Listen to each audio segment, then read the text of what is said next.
Hi hello ഇന്ന് നമ്മൾ ACCA ക്വാളിഫിക്കേഷനെ കുറിച്ചിട്ടാണ് സംസാരിക്കാനായിട്ട് പോകുന്നത്. ക്വാളിഫിക്കേഷൻ്റെ സ്ട്രക്ചർ പറയാനാണെങ്കിൽ ഇതിന് ബേസിക്കലി 3 ലെവൽസാണ് ഉള്ളത്. ഒന്നാമത്തെ നോളജ് ലെവൽ, 2 സ്കിൽ ലെവൽ, മൂന്നാമത്തെ പ്രൊഫഷണൽ ലെവൽ, അങ്ങനെ 3 ലെവൽസാണ് ഇതിനുള്ളത്. നമ്മുടെ നോളജ് ലെവലിൽ 3 പേപ്പേഴ്സും സ്കിൽ ലെവലിൽ 6 പേപ്പേഴ്സുമാണ് വരുന്നത്. പ്രൊഫഷണൽ ലെവലിലേക്ക് വരുമ്പോൾ അതിൽ 2 മാൻഡേറ്ററി പേപ്പേഴ്സും പിന്നെ 2 ഓപ്ഷണൽ പേപ്പേഴ്സുമാണ് ഉള്ളത്. അതിൽ 4 ഓപ്ഷണൽസ് ഉണ്ട്. അതിൽ നിന്ന് 2 നമ്മളുടെ ഏരിയ ഓഫ് ഇൻട്രസ്റ്റ് അനുസരിച്ച് നമുക്ക് ചൂസ് ചെയ്യാൻ പറ്റുന്നതാണ്. ഓക്കെ, അപ്പം ഇതാണ് ബേസിക്കലി അതിൻ്റെ ഒരു സ്ട്രക്ചർ. അങ്ങനെ ടോട്ടൽ 13 പേപ്പേഴ്സാണ് ACCAയിൽ വരുന്നത്. അതിൽ BCom കഴിഞ്ഞ കുട്ടികൾക്ക് മിനിമം 4 പേപ്പേഴ്സ് എക്സംഷൻസ് ഉണ്ട്. ഡിപ്പെൻഡ് ഓൺ യുവർ യൂണിവേഴ്സിറ്റി ആ എക്സംഷൻസ് കൂടാനായിട്ടുള്ള ചാൻസസ് ഉണ്ട്. ഇപ്പോൾ ഓൺഗോയിങ് ആയിട്ടുള്ള ഒരു സ്ട്രക്ചറാണ് ഇതിൻ്റെ. ഇതിന് ചേഞ്ചസ് പുതിയതായിട്ട് വരുന്നുണ്ട്. പക്ഷേ ചേഞ്ചസ് ഇംപ്ലിമെൻറ്റ് ചെയ്യുന്നത് 2027 സെപ്റ്റംബർ മുതലാണ്. അപ്പോൾ കറൻ്റ്ലി എക്സിസ്റ്റിംഗ് ആയിട്ടുള്ള സ്റ്റുഡൻസിന് ആപ്ലിക്കബിൾ ആവുന്നത് ഈ സ്ട്രക്ചർ തന്നെയായിരിക്കും. പിന്നെ നമ്മുടെ എക്സാംസിലേക്ക് വരുമ്പോൾ ഇതിലെ നോളജ് ലെവലിൻ്റെ എക്സാം ഓൺ ഡിമാൻഡ് എക്സാം ആണ്. അതായത് നമുക്ക് ഇന്ന് എക്സാം എഴുതുമെന്ന് തോന്നുകയാണെങ്കിൽ നമുക്ക് ഇന്ന് പോയി എഴുതാനായിട്ട് പറ്റും. അതായത് ഇയറിൽ 365 ഡേയ്സും നമുക്ക് ഈ എക്സാം എഴുതാനായിട്ട് പറ്റും. അതുകൊണ്ട് തന്നെ നമ്മുടെ നോളജ് ലെവൽ നമുക്ക് പെട്ടെന്ന് തന്നെ കംപ്ലീറ്റ് ചെയ്യാനായിട്ട് സാധിക്കും. ഇത് വരുന്നത് skill level and professional level papers ആണ്. അതിൻ്റെ എക്സാംസ് വരുന്നത് ഓരോ ക്വാർട്ടറിലാണ്, അതായത് 3 മാസം കൂടുമ്പോൾ ഒരിക്കൽ.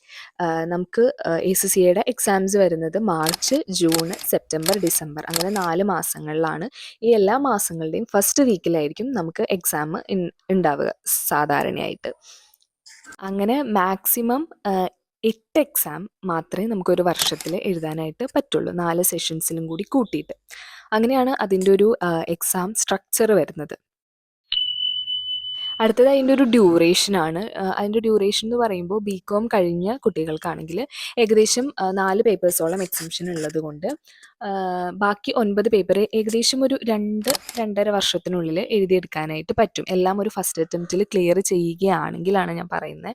മൾട്ടിപ്പിൾ അറ്റംപ്റ്റ്സ് പോവുകയാണെങ്കിൽ ഓഫ് കോഴ്സ് അതിലും കൂടുതൽ ടൈം എന്തായാലും എടുക്കും. പിന്നെ +2 കഴിഞ്ഞ് വരുന്ന ഒരാൾക്കാണെങ്കിൽ ഏകദേശം ഒരു 3 to 3.5 ഇയേഴ്സിനുള്ളിൽ ഫുൾ ACCA പേപ്പർ കംപ്ലീറ്റ് ചെയ്യാനായിട്ട് പറ്റും. ആദ്യത്തെ ഒരു 4 പേപ്പർ ഓൺ ഡിമാൻഡ് എക്സാം ആയതുകൊണ്ട് തന്നെ ഏകദേശം അതൊരു 6 മാസത്തിനുള്ളിൽ, ഒരു ഈ പറഞ്ഞ പോലെ സിംഗിൾ അറ്റംപ്റ്റിൽ പാസ്സാവുകയാണെങ്കിൽ ഏകദേശം ഒരു 6 മാസം കൊണ്ട് കംപ്ലീറ്റ് ചെയ്യാൻ പറ്റും. ബാക്കി 9 പേപ്പേഴ്സ് ഒരു സെഷനിൽ ഒരു പേപ്പർ എന്നുള്ള നിലയ്ക്ക് വെച്ചാലും ഏകദേശം ഒരു 3 to 3.5 ഇയേഴ്സിനുള്ളിൽ കംപ്ലീറ്റ് ചെയ്യാനായിട്ട് പറ്റും.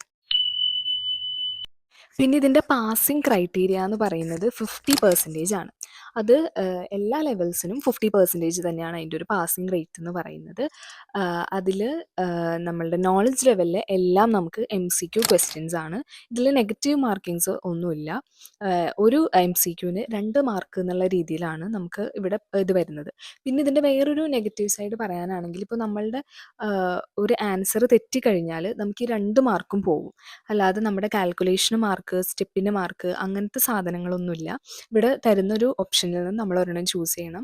അത് തെറ്റാണെങ്കിൽ നമ്മുടെ 2 മാർക്കും പോവും. അത് ശരിയാണെങ്കിൽ നമുക്ക് 2 മാർക്കും കിട്ടും. അതല്ലെങ്കിൽ ഈ പറഞ്ഞ പോലെ ഇപ്പോൾ 4 ഓപ്ഷൻസ് തന്നിട്ട് അതിൽ 2 കറക്റ്റ് ഉണ്ടെങ്കിൽ അതിൽ ഒരെണ്ണം നമ്മൾ ചെയ്തത് കറക്റ്റാണ്, ഒരെണ്ണം തെറ്റാണെങ്കിൽ പോലും നമുക്ക് ആ ഒരു മാർക്കായിട്ട് കിട്ടില്ല. ഇത് കമ്പ്യൂട്ടർ മാർക്ക് ചെയ്യുന്നത് കൊണ്ട് തന്നെ ആ ഒരു ക്വസ്റ്റ്യൻ്റെ 2 മാർക്ക് മൊത്തമായിട്ട് നമുക്ക് നഷ്ടപ്പെട്ടു പോകും. അത് ACCAയുടെ ഒരു നെഗറ്റീവാണ്. പക്ഷേ ഇതിന് നെഗറ്റീവ് മാർക്കിങ് ഇല്ല. സ്കിൽ ലെവലിലേക്ക് വരുമ്പോൾ എക്സാമിൻ്റെ ഒരു ഇതെന്ന് പറയുന്നത് ഏകദേശം 60% MCQ, അതായത് 60 മാർക്സിന് MCQ, 40 മാർക്സിന് ഡിസ്ക്രിപ്ഷനുമാണ് വരുന്നത്. ഇനി പ്രൊഫഷണൽ ലെവലിലേക്ക് വരുമ്പോൾ 100 മാർക്സിനും നമുക്ക് ഡിസ്ക്രിപ്ഷൻ തന്നെയാണ്. ഫുൾ നമ്മൾ കമ്പ്യൂട്ടറിൽ ടൈപ്പ് ചെയ്ത് എഴുതേണ്ട എക്സാംസ് ആണ്. പിന്നെ നമ്മളുടെ പ്രൊഫഷണൽ ലെവലിലേക്ക് വരുമ്പോൾ ചില പേപ്പേഴ്സിന് നമുക്ക് പ്രൊഫഷണൽ മാർക്സ് ഉണ്ട്. അതായത് നമ്മൾ അത്രയും മാർക്കിന് എഴുതണ്ട, പക്ഷെ നമ്മുടെ ഒരു റൈറ്റിംഗ്, നമ്മളുടെ ഒരു വേ ഓഫ് നരേഷൻ, നമ്മളുടെ ആ ഒരു ഫോർമാറ്റ്, അങ്ങനെയുള്ള കാര്യങ്ങൾക്കൊക്കെ കൂടിയിട്ട് നമുക്ക് പ്രൊഫഷണൽ മാർക്സ് വരുന്നുണ്ട്. പല ഓപ്ഷണൽ പേപ്പേഴ്സിനും അത് ഏകദേശം ഒരു 20 മാർക്സിനടുത്തൊക്കെ വരുന്നുണ്ട്. അടുത്തത് നമ്മുടെ കോച്ചിങ്ങിനെ കുറിച്ചിട്ടാണ്. കോച്ചിങ് എന്ന് പറയുമ്പോൾ നമുക്കിപ്പോൾ ഒരുപാട് പ്രൈവറ്റ് ഇൻസ്റ്റിറ്റ്യൂട്ടുകൾ നമുക്ക് അതിന് വേണ്ട കോച്ചിങ് ഒക്കെ തരുന്നുണ്ട്. ഇനി സെൽഫ് സ്റ്റഡി പോസിബിൾ ആണോ എന്ന് ചോദിച്ചു കഴിഞ്ഞാൽ സെൽഫ് സ്റ്റഡിയും പോസിബിൾ ആണ്. പക്ഷെ അതിന് അതിൻ്റേതായ റിസ്ക് എലമെൻറ്റ്സ് ഉണ്ട്. അടുത്തത് വരുന്നത് ഇനി എക്സ്പെൻസ് ആണ്. എനിക്ക് തോന്നുന്നു എല്ലാവരും ഏറ്റവും കൂടുതൽ കൺസേൺഡ് ആയിട്ടിരിക്കുന്നത് എക്സ്പെൻസിനെ കുറിച്ചിട്ടായിരിക്കും.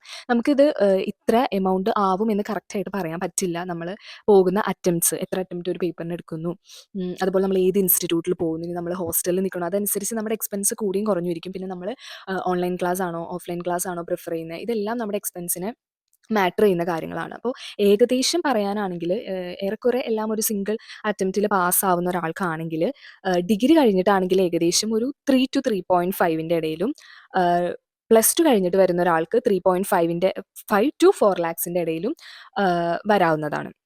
നമ്മൾ പറയുന്നത് ഒരു അപ്രോക്സിമേറ്റ് ആണ് ട്ടോ.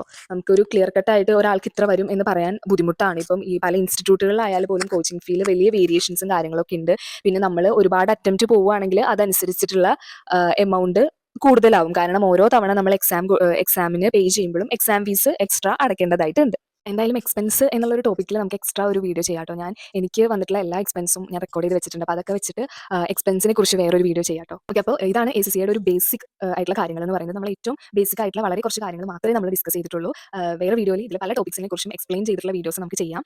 അപ്പോൾ എനിക്ക് ഓവറോൾ പറയാനുള്ളത് ACCA ഒരു ടഫ് കോഴ്സ് ആണോ എന്ന് ചോദിച്ചാൽ ആണ്. അതിൽ നമുക്ക് ഒരുപാട് ഹാർഡ് വർക്ക്, ഒരുപാട് സാക്രിഫൈസ് എല്ലാം ആവശ്യമായിട്ടുള്ള ഒരു കോഴ്സാണ്. പക്ഷേ അത് ഇമ്പോസിബിൾ ആയിട്ടുള്ള ഒരു കാര്യമൊന്നുമല്ല. നമ്മൾ കൺസിസ്റ്റന്റ് ആയിട്ട് നിൽക്കുകയാണെങ്കിൽ, നമ്മൾ സ്മാർട്ട് വർക്ക്, ഹാർഡ് വർക്കിനേക്കാൾ കൂടുതൽ സ്മാർട്ട് ആയിട്ട് വർക്ക് ചെയ്യാൻ റെഡി ആണെന്നുണ്ടെങ്കിൽ ACCA നല്ലൊരു ഓപ്ഷൻ തന്നെയാണ്. പിന്നെ എന്നെ സംബന്ധിച്ചെന്ന് പറഞ്ഞാൽ എനിക്ക് ACCA ഭയങ്കര എന്താ പറയുക, ഫീസും കാര്യങ്ങളൊക്കെ ഉണ്ടെങ്കിൽ കൂടി ACCA പഠിക്കാൻ ഒരു രസമുണ്ട്. കാരണം നമ്മളൊരു ഇന്ത്യൻ എഡ്യൂക്കേഷൻ സിസ്റ്റത്തിൽ നമ്മൾ ഫോളോ ചെയ്ത രീതികളെ അല്ല നമ്മൾ ACCAയിലേക്ക് വരുമ്പോൾ നമുക്ക് പഠിക്കാനുള്ളത്. കുറച്ചുകൂടി ലോജിക്കലാണ്, കുറച്ചുകൂടി പ്രാക്ടിക്കലാണ്, കുറച്ചുകൂടി കൺസെപ്റ്റ് ബേസ്ഡ് ആണ്. നമുക്ക് എന്തൊരു കാര്യം കാണാതെ പഠിച്ച് ACCAയിൽ പാസ്സാവാന്ന് പറയുന്നത് അത്ര പ്രാക്ടിക്കൽ അല്ല. കുറെ കൂടെ നമ്മൾ ചിന്തിച്ച് പഠിക്കാൻ പറ്റുന്ന ഒരു കോഴ്സ് തന്നെയാണ് ACCA എന്ന് പറയുന്നത്. ഓവറോൾ എനിക്ക് കൺക്ലൂഡ് ചെയ്യാനുള്ളത്, ഇത് അത്ര ഈസി അല്ല, പക്ഷേ ഇമ്പോസിബിൾ അല്ല.